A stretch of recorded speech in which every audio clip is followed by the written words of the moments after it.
ಹೆಚ್ಚುವರಿ DCM versus CM ಬದಲಾವಣೆಯ ತಿಕ್ಕಾಟ ಇದು ಎಲ್ಲಿವರೆಗೆ ಬಂತು ಹಾಗಿದ್ರೆ? ಹೈಕಮಾಂಡ್ ನಾಯಕರನ್ನ ಸಿಎಂ ಭೇಟಿ ಮಾಡಿದ್ರು, ಡಿಸಿಎಂ ಭೇಟಿ ಮಾಡಿದ್ರು, ರಾಹುಲ್ ಗಾಂಧಿ ಜೊತೆ ಸಿದ್ದರಾಮಯ್ಯ ಸೀಕ್ರೆಟ್ ಮೀಟಿಂಗ್ ಕೂಡ ನಡೆಸಿದ್ರು. ಡಿಸಿಎಂ ಅನುಪಸ್ಥಿತಿಯಲ್ಲಿ ರಾಹುಲ್ ಗಾಂಧಿ ಅವರನ್ನ ಭೇಟಿ ಮಾಡಿದೆ ಸಿಎಂ ಎನ್ ಟೀಮ್. ಜೊತೆಗಿದ್ದವರನ್ನ ಬಿಟ್ಟು ರಾಹುಲ್ ಜೊತೆ ಸಿಎಂ ಪ್ರತ್ಯೇಕವಾಗಿ ಕೂಡ ಮಾತುಕತೆಯನ್ನು ನಡೆಸಿದ್ದಾರೆ. 10 ನಿಮಿಷಗಳ ಸಿಎಂ ರಾಹುಲ್ 1-to-1 ಟಾಕ್. ಅತ್ತ ರಾಹುಲ್ ಬದಲು ಖರ್ಗೆ ಭೇಟಿ ಮಾಡಿದ್ದಾರೆ ಡಿಸಿಎಂ ಡಿಕೆ ಶಿವಕುಮಾರ್. ಖರ್ಗೆ ಜೊತೆ ಡಿಕೆ ಶಿವಕುಮಾರ್ 30 ನಿಮಿಷಗಳ ಕಾಲ 1-to-1 ಮಾತುಕತೆ ನಡೆಸಿದ್ದಾರೆ. ಹಾಗಿದ್ರೆ ಸಿಎಂ ಡಿಸಿಎಂಗೆ ಹೈಕಮಾಂಡ್ ನಾಯಕರು ಕೊಟ್ಟ ಸೂಚನೆ ಏನು? ಬದಲಾವಣೆಯ ಸಮಯ ಬಂದಿದ್ಯಾ? ಏನೆಲ್ಲ ಮಾತುಕತೆಯಾಯಿತು? 10 ನಿಮಿಷಗಳ ಈ ಸಪರೇಟ್ ಚರ್ಚೆ ಏನಿದೆ ಸಿಎಂ ಜೊತೆ ರಾಹುಲ್ ಗಾಂಧಿ ನಡೆಸಿರುವಂಥದ್ದು, ಏನು ಸಲಹೆ ಸಿದ್ದರಾಮಯ್ಯ ಅವರಿಂದ ಬಂದಿದೆ, ಏನು ಮಾತುಕತೆ ನಡೆದಿದೆ ಎನ್ನುವಂಥದ್ದು ಕುತೂಹಲ ಮೂಡಿಸ್ತಾ ಇದೆ. ಲೋಕಸಭಾ ಚುನಾವಣೆಯ ರಿಪೋರ್ಟ್ ಕೊಟ್ಟಿದ್ದಾರಂತೆ ಸಿಎಂ. ಕೆಪಿಸಿಸಿ ಅಧ್ಯಕ್ಷರ ಬದಲಾವಣೆಯನ್ನ ಪ್ರಸ್ತಾಪಿಸಿದಾರಂತೆ ಸಿದ್ದರಾಮಯ್ಯ. ಇನ್ನು ಹೆಚ್ಚುವರಿ ಡಿಸಿಎಂ ಗದ್ದಲ ಏನು ನಡೀತಾ ಇದೆ ಆ ಬಗ್ಗೆ ಕೂಡ ರಾಹುಲ್ಗೆ ವಿವರಣೆಯನ್ನ ಕೊಟ್ಟಿದ್ದಾರಂತೆ. ಜೊತೆಗೆ ಈ ಬಗ್ಗೆ ಪಾಸಿಟಿವ್ ರಿಯಾಕ್ಷನ್ ಬಂದಿದೆ. ಕೆಪಿಸಿಸಿ ಅಧ್ಯಕ್ಷರ ಬದಲಾವಣೆಯ ಬಗ್ಗೆ ಎನ್ನುವ ಮಾಹಿತಿಗಳು ಬರ್ತಾ ಇದೆ. ಎಸ್, ಈ ಬಗ್ಗೆ ಮಾತನಾಡ್ತಾ ಹೋಗೋಣ. ಪ್ರಶಾಂತ್, ಸಿಎಂ ಸಿದ್ದರಾಮಯ್ಯ ರಾಹುಲ್ ಗಾಂಧಿ ಜೊತೆಗಿನ ಮಾತುಕತೆ, ಡಿಸಿಎಂ ಖರ್ಗೆ ಜೊತೆಗಿನ ಮಾತುಕತೆ, ಜೊತೆಗೆ ರಾಜ್ಯದಲ್ಲಿ ಆಗ್ತಾ ಇರುವಂತಹ ಈ ಕೆಲ ದಿನಗಳ ಬೆಳವಣಿಗೆ ಗಮನಿಸ್ತಾ ಹೋದ್ರೆ ಲೋಕಸಭಾ ಚುನಾವಣೆಗೂ ಮುನ್ನ ಏನ್ ದಂಗಲ್ಗಳ ಆ ಸುಳಿವು ಸಿಗ್ತಾ ಇತ್ತು, ಚುನಾವಣೆ ಬಂತು ಕೊಂಚ ತಣ್ಣಗಾಗಿತ್ತು, ಮತ್ತೆ ಕಿಚ್ಚತ್ತದಂಗೆ ಕಂಡು ಬರ್ತಾ ಇದೆ. ಏನು ಸೀಟು ಕುರ್ಚಿ ಬದಲಾವಣೆ ಆಗುತ್ತಾ? ಏನಿದು ಅನಿವಾರ್ಯ. ಈಗೇನು ಕಳೆದ ಒಂದು ವಾರದಿಂದ ಬೆಳವಣಿಗೆ ನಡೀತು, ಇದು ಅನಿವಾರ್ಯ ಸ್ಥಿತಿ. ಯಾಕಂದರೆ ಸಿದ್ದರಾಮಯ್ಯನವರನ್ನು ಮುಖ್ಯಮಂತ್ರಿ ಸ್ಥಾನದಿಂದ ಕೆಳಗಿಳಿಸೋದು, ಡಿ ಕೆ ಶಿವಕುಮಾರನ್ನು ಮುಖ್ಯಮಂತ್ರಿ ಮಾಡೋದು ಹೈಕಮಾಂಡ್ಗಿರಲಿ ಪಾರ್ಟಿಗೂ ಸುಲಭದ ಕೆಲಸ ಅಲ್ಲ. ನಿಜ. ಆದರೆ ಅದನ್ನು ಮಾಡದೆಯೂ ನಡೆಯೋದಿಲ್ಲ ಅನ್ನುವ ಸ್ಥಿತಿಯಲ್ಲಿ ಕಾಂಗ್ರೆಸ್ ಇದೆ. ಯಾಕಂದರೆ ಡಿ ಕೆ ಶಿವಕುಮಾರ್ಗೆ ಸೋನಿಯಾ ಗಾಂಧಿ ಮಾತು ಕೊಟ್ಟಿದ್ರು, ನಿಮಗೆ 3 ವರ್ಷಗಳ ನಂತರ, ಅದಕ್ಕಿನ್ನೂ ಸಮಯ ಇದೆ. ಆದರೆ ಒಂದು ಮೈಂಡ್ ಗೇಮ್ ಕಾಂಗ್ರೆಸ್ನಲ್ಲೇನು ಶುರುವಾಗಿದೆ. ಅದಕ್ಕೆ ಮುಖ್ಯ ಕಾರಣ ಏನಿತ್ತು? KN ರಾಜಣ್ಣ ಇವರೆಲ್ಲ ಆ ವಿಷಯವನ್ನು ಪ್ರಸ್ತಾಪಿಸ್ಲಿಕ್ಕೆ ಮುಖ್ಯ ಕಾರಣ ಡಿ ಕೆ ಶಿವಕುಮಾರನ್ನು KPCC ಅಧ್ಯಕ್ಷ ಸ್ಥಾನದಿಂದ ತೆಗೆದು ಅದಕ್ಕೆ ಮತ್ತೊಬ್ಬರನ್ನು ತರಬೇಕು ಅಂತಕ್ಕಂಥದ್ದು.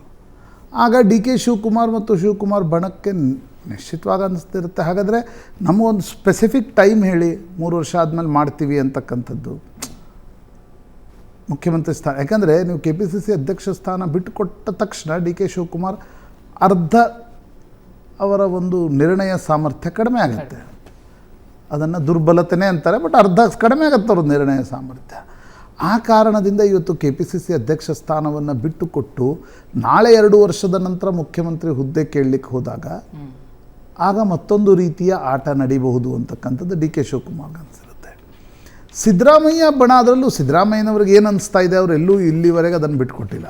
ರೈಟ್, ನಾನು ಡಿ ಕೆ ಶಿವಕುಮಾರ್ಗೆ ಬಿಟ್ಕೊಡ್ತೀನೋ ಇಲ್ವೋ ಅಂತಕ್ಕಂಥದ್ದು ಗುಸುಗುಸುವಾಗಿ ಚರ್ಚೆ ನಡೆಯುತ್ತೆ ಹೊರತು ಸಿದ್ದರಾಮಯ್ಯನವರು ಅದರ ಬಗ್ಗೆ ಎಲ್ಲೂ ಮಾತನಾಡಿಲ್ಲ.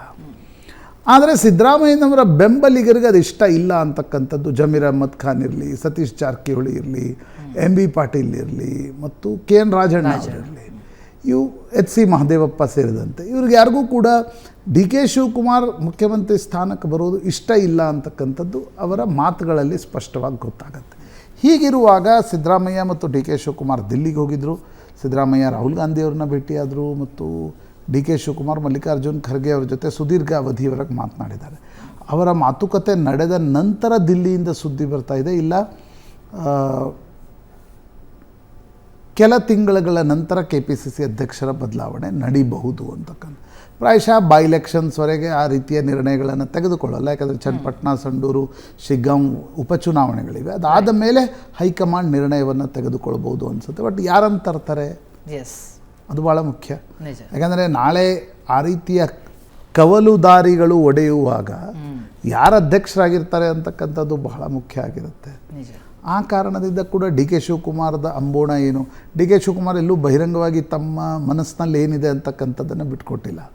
ಅಲ್ಲ, ಅಧ್ಯಕ್ಷ ಗಾದಿಯನ್ನ ಬಿಟ್ಟುಕೊಡೋದಕ್ಕೆ ಸಿದ್ಧ ಅನ್ನೋ ರೀತಿಯಲ್ಲಿ ಡಿ ಕೆ ಶಿ ಮಾತನಾಡಿದ್ರು ಅನ್ನುವಂಥ ಮಾತುಗಳಿದೆ. ಅಲ್ಲ, ಸಂದರ್ಭ ಬದಲಾದ ಮೇಲೆ ಲೋಕಸಭಾ ಚುನಾವಣೆವರೆಗೆ ರೈಟ್ ಅವ್ರ ಅಧ್ಯಕ್ಷರು ಅಂತ. ಆದರೆ ಅಧ್ಯಕ್ಷ ಸ್ಥಾನವನ್ನು ಬಿಟ್ಕೊಡ್ತಕ್ಕಂಥ ಸಂದರ್ಭದಲ್ಲಿ ಅವ್ರದ್ದು ಕೆಲವು ಷರತ್ತುಗಳಿರ್ತವೆ. ನೋಡಿ, ಅವ್ರ ಷರತ್ತೇನು? ಒಂದೇ ಒಂದು ಷರತ್ತು ಅವ್ರದ್ದು. ನನಗೆ 2.5-3 ವರ್ಷ ಅವ್ರದ್ದು ಏನು ಮಾತುಕತೆ ಆಗಿದೆ ಅದು we are not private it. ಆ ಸಂದರ್ಭದಲ್ಲಿ ನನಗೆ ಮುಖ್ಯಮಂತ್ರಿ ಸ್ಥಾನವನ್ನು ಬಿಟ್ಕೊಡಿ, ಈಗ ಬೇಕಾದ್ರೆ ಅಧ್ಯಕ್ಷ ತೆಗೆದುಕೊಳ್ಳಿ, ನನಗೇನು ಅಭ್ಯಂತರ ಇಲ್ಲ. ಹೈಕಮಾಂಡ್ ಅದನ್ನು ಹೇಗೆ ನಿಭಾಯಿಸುತ್ತೆ ಅಂತಕ್ಕಂಥದ್ದು ಭಾಳ ಮುಖ್ಯ. ಮತ್ತು ಯಾರು ಮುಂದಿನ ಅಧ್ಯಕ್ಷರಾಗಿ ಬರ್ತಾರೆ, ಒಬ್ಬ ನ್ಯೂಟ್ರಲ್ ಪರ್ಸನ್ ಬರ್ತಾರಾ, ಅಥವಾ ಈಗ ಸತೀಶ್ ಜಾರಕಿಹೊಳಿ, ರಾಜಣ್ಣ ಥರದವರು ರಾಜ್ಯಾಧ್ಯಕ್ಷರಾದರೆ ಅದರ ರಿಪರ್ಕೇಷನ್ಸ್ ಬೇರೆ. ಈ ಮೂಲ ಕಾಂಗ್ರೆಸ್ಸಿಗರಿದ್ದಾರಲ್ಲ, HK ಪಾಟೀಲು, ಪರಮೇಶ್ವರು, ಇಲ್ಲ ಮೂಲ ಕಾಂಗ್ರೆಸ್ಸಿಗರು ಯಾರಿದ್ದಾರೆ, ಇವರು ಅಧ್ಯಕ್ಷರಾದರೆ ಅದರ ರಿಪರ್ಕೇಷನ್ಸ್ ಬೇರೆ. ನನಗನ್ಸುತ್ತೆ DK ಶಿವಕುಮಾರ್ ಅಧ್ಯಕ್ಷ ಸ್ಥಾನವನ್ನು ಬಿಟ್ಟುಕೊಟ್ಟರು ಕೂಡ ಒಂದು ಶತಾಯ ಪ್ರಯತ್ನವನ್ನು ಮಾಡ್ತಾರೆ, ಮೂಲ ಯಾರಾದರೂ ಆ ಬಣ ಈ ಬಣಕ್ಕೆ ಸೇರದಿರುವ ಒಬ್ಬ ಅಧ್ಯಕ್ಷರಾಗಲಿ ಅಂತ. ಅದು ಸಿದ್ದರಾಮಯ್ಯ ಬಣಕ್ಕೆ ಅಧ್ಯಕ್ಷ ಸ್ಥಾನ ಹೋಗ್ಬಿಟ್ರೆ ಶಿವಕುಮಾರ್ ದುರ್ಬಲರಾಗ್ತಾರೆ, ಸಿದ್ದರಾಮಯ್ಯ ಇನ್ನಷ್ಟು ಪ್ರಬಲರಾಗ್ತಾರೆ. ಆಗ ನಿಮಗೆ ಈ ಮುಖ್ಯಮಂತ್ರಿ ಬದಲಾವಣೆಯ ಕ್ರೂಷಿಯಲ್ ಟೈಮಲ್ಲಿ DK ಶಿವಕುಮಾರ್ಗೂ ನಿಶ್ಚಿತವಾಗಿ ಸಮಸ್ಯೆಗಳಾಗ್ತವೆ. ಆ ಕಾರಣದಿಂದ ನನಗೆ ನೋಡಿ, ಇವು ಘಟಿಸಲೇಬೇಕಾದ ಘಟನೆಗಳು. ಹೇಗೆ ಯಾವಾಗ ಅನ್ನೋದು ಪ್ರಶ್ನೆ. ಯಾಕಂದರೆ ಕೆಲವ್ರಿಗೆ ಅನ್ಸುತ್ತೆ ಇದು ಘಟನೆ ಘಟಿಸ್ತಾ ಅಂತ. ಇವು ಘಟಿಸಲೇಬೇಕು. ಈಗ ಈ ಘಟನೆಗಳು ಘಟಿಸದೆ ಹೋದರೆ ಕಾಂಗ್ರೆಸ್ನ ತಳಮಳ ರಾಜಸ್ಥಾನದ ರೀತಿಯಲ್ಲಾಗತ್ತೆ. ಘಟಿಸಿದ್ರೂ ಆಗತ್ತೆ, ಘಟಿಸದೇ ಇದ್ರೂ ಆಗತ್ತೆ ತಳಮಳ.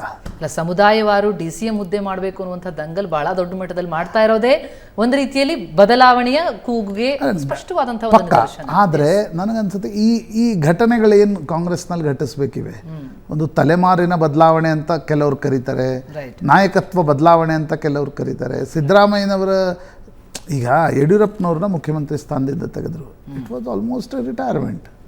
ಸಿದ್ದರಾಮಯ್ಯನವ್ರನ್ನ ಮುಖ್ಯಮಂತ್ರಿ ಸ್ಥಾನದಿಂದ ತೆಗೆದ್ರೆ it will almost be a retirement. ಆಗ ವೋಟ್ ಬ್ಯಾಂಕ್ನ ತಲ್ಲಣ ಏನು, ಅದರ ಡೈನಾಮಿಕ್ಸ್ ಏನು ಅನ್ನೋದನ್ನು ಕೂಡ ಕಾಂಗ್ರೆಸ್ ಗಣನೆಗೆ ತೆಗೆದುಕೊಳ್ಬೇಕಾಗತ್ತೆ. ಹೀಗಿದ್ದಾಗ ಒಂದು ರೀತಿಯ ಲಲ್ ಪೀರಿಯಡ್ ಇದು ಅಂತ ಅನ್ಸುತ್ತೆ. ಅಲ್ಲ, ಈಗ ಲೋಕಸಭಾ ಚುನಾವಣೆಗೂ ಮುನ್ನ ಏನು ಹೇಳಲಾಗ್ತಾ ಇತ್ತು, ರಾಜ್ಯದ ಕಾಂಗ್ರೆಸ್ ನಾಯಕರೇ ಸ್ಟ್ರಾಂಗ್, ಹೈಕಮಾಂಡ್ನಲ್ಲಿ ಅಂತಹ ಒಂದು ಬಲ ಇಲ್ಲ ಅಂತ. ಆದರೆ ಈಗ ಫಲಿತಾಂಶ ಬಂದ ಮೇಲೆ ಬದಲಾಗಿದೆಯಾ, ಆ ನರೇಷನ್ ಬದಲಾಗಿದೆಯಾ? ನನಗೆ ಅನ್ಸಲ್ಲ. ಅಂದರೆ ಈಗ ಸಿದ್ದರಾಮಯ್ಯ ಮತ್ತು DK ಶಿವಕುಮಾರ್ ಹೈಕಮಾಂಡ್ ಹೇಳಿದೆ ಅನ್ನುವ ಕಾರಣಕ್ಕೆ ಎಲ್ಲವನ್ನ ಕೇಳ್ಕೊಂಡು ಸುಮ್ಮನೆ ಇರುವಂಥ ನಾಯಕರಿಬ್ಬರೂ ಅಲ್ಲ. ಇಬ್ಬರು ತಮ್ಮ ಸಮಯಕ್ಕಾಗಿ ವೇಟ್ ಮಾಡ್ತಿದ್ದಾರೆ.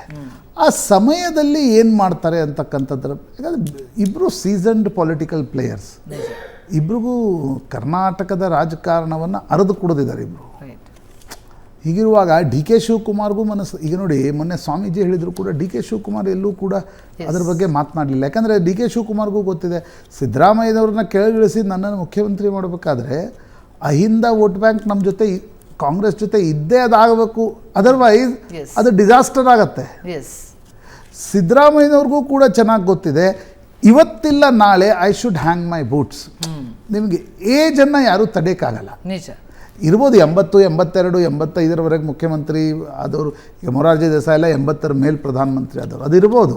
ಆದರೆ ಇಲ್ಲಿ ಸಿಚುವೇಶನ್ ಹಾಗಿಲ್ಲ. ಇಲ್ಲಿ ಯಾರೋ ಬೇರೆ ಸಿದ್ದರಾಮಯ್ಯನವರು ಒಬ್ಬರೇ ನಾಯಕತ್ವದಲ್ಲಿ ಇದು ಬಂದಿದ್ದರೆ ಅದು ದೊಡ್ಡ ವಿಷಯ ಇರ್ತಿರ್ಲಿಲ್ಲ ಅಂತ ಅನ್ಸುತ್ತೆ. ಆದರೆ ಎದುರುಗಡೆ ಡಾಮಿನೆಂಟ್ ಕಮ್ಯುನಿಟಿಯ DK ಶಿವಕುಮಾರ್ ತರಹದ ಅವ್ರ ಕಮ್ಯುನಿಟಿನ ಅವರು ಡಾಮಿನೆಂಟ್ ನೇಚರೇ ಇದೆ ಅವರಲ್ಲಿ. ನಿಜ, ಅವರು ಸುಮ್ಮನೆ ಕುಳಿತುಕೊಳ್ಳೋರಲ್ಲ. ಹಾಗಿರುವಾಗ ಇದೊಂದು ಮೈಂಡ್ ಗೇಮ್ ನಡೀತಾ ಇರುತ್ತೆ. ಇದು ಎಲ್ಲಿವರೆಗೆ ತೆಗೆದುಕೊಂಡು ಹೋಗ್ತಾರೆ. ಬಟ್ ಒಂದು ಸ್ಪಷ್ಟ ಪ್ರತಿಮಾ, ಇದರಲ್ಲೇನು ಮೀಡಿಯಾ ಸ್ಪೆಕ್ಯುಲೇಷನ್ ಇಲ್ಲ. ಇವತ್ತಿಲ್ಲ ನಾಳೆ ಆ ನಿರ್ಣಯ ಆಗಲೇಬೇಕು. ಆ ನಿರ್ಣಯ ಆಗುತ್ತಾ? ಹೈಕಮಾಂಡ್ಗೆ ಆ ಕೆಪಾಸಿಟಿ ಉಂಟಾ?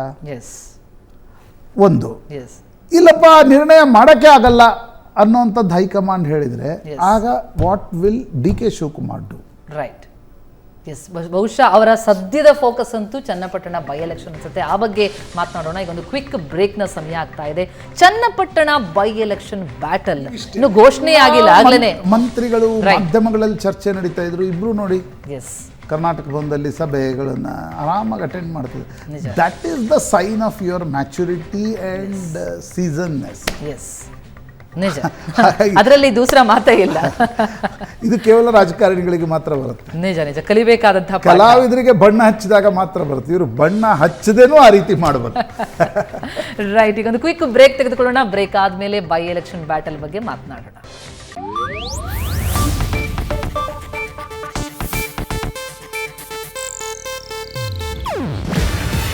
ಇದು ಏಷ್ಯಾನೆಟ್ ನ್ಯೂಸ್ ನೆಟ್ವರ್ಕ್ ಪ್ರಸ್ತುತಿ. ನೀವು ನೋಡ್ತಿದ್ದೀರಾ ಏಷ್ಯಾನೆಟ್ ಸುವರ್ಣ ನ್ಯೂಸ್.